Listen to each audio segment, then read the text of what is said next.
Howdy Pixies, it is Lady here, back with a brand new New World video. That's really hard to say, so I'm not even going to try to say that again. This will be a full walkthrough utilizing streamed content and with a little bit of a preface beforehand, going over some of the basics of what the dungeon is and how we're going to be approaching it. As always, if you like the content, be sure to like the channel, follow us on Twitch, and check us out on Discord. Also, fun fact, I discovered that I'm already a New World creator, and I had no idea.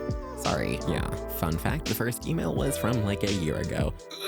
Anyway, so first things first, Amrine. It is a dungeon that you will gain access to at level 20 once you have unlocked the quests and gotten yourself an Azoth staff. That is going to be the base requirement to be able to gain entry to the dungeon. I will say that I personally didn't start doing Amrine until level 25, which is about the level of the enemies that you'll be facing in there. The boss is a level 26 enemy, but perfectly manageable at lower levels, as long as you understand the base mechanics. So, to start, Amrine is a minimum 3-person dungeon. You cannot enter without at least 3 people. If you are going in with 3 people, in the run that I did, it was with 2 healers and a taunting frontline. It took forever. We didn't have a whole lot of DPS, but between the sustain of myself and my friend Adi, shout out, hi Adi, we were able to keep our kind of not actually official tank alive and keep the mobs off of us and centralize on our 3rd comrade.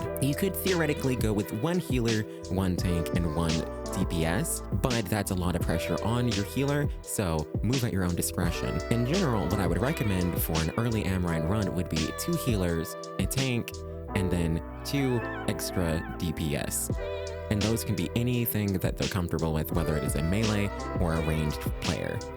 Amrine in and of itself is not a particularly difficult dungeon. The spots and the flow of the game mode and the dungeon itself is fairly straightforward. However, there are a few things to keep in mind, and that is A, the locations of some of these elite chests and the loot that you can find, such as silver veins and other various mined resources, along with some river crests that will spawn in specific areas. These will spawn in the same areas every single time, so you can memorize their locations and utilize them first come, first serve. The biggest difficulty of Amrine is going to come from the final boss.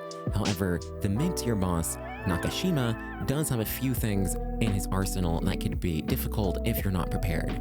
I will say that first and foremost, if you see a ring in the Nakashima fight, dodge out of it to avoid taking unnecessarily high amounts of damage. Now, for the boss fight, the most important thing is to have the tank holding the aggro of the boss itself, while the healer is allowed to heal the target that is taking the front line of the boss itself. The boss will also create adds, minions, that will aggro other players that are surrounding and not directly attacking the boss itself. These adds, when destroyed, will respawn after a certain amount of time, so if you can, ideally, you will keep some of those alive to keep them from respawning infinitely. If your healer is comfortable doing so, and you can get the aggro onto the healer, and they can sustain themselves while also sustaining the rest of the party, they're a good option to have as the secondary source, since the life staff damage is low enough to not immediately eliminate these enemies if you are doing this at the level 25 level, while also having the sustain to make their damage relatively negligible.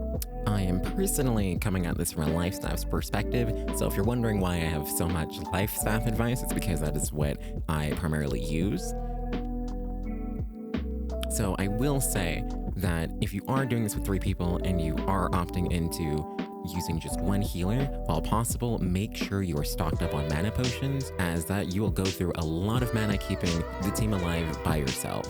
Now, without further ado, if you don't want to see the actual gameplay in its entirety, then feel free to stop watching here. If you would like to see the full walkthrough with me explaining things as we go to my friend Lala, Angry Unicorn, then keep watching, and I'll see you in the next one. If you would like to see this video in just like a re-uploaded in a small segment format, let me know as well. And if you'd like a full look at my life stuff, if that's something that people are curious about, then also feel free to let me know in the comments below, and I can sort of walk you through my thought processes for how I've been speccing into my life staff. And that's the video. Thank you for watching, and as always, be sure to check us out on Twitch if you'd like to be live in on the action, and I'll see you in the next one. Bye.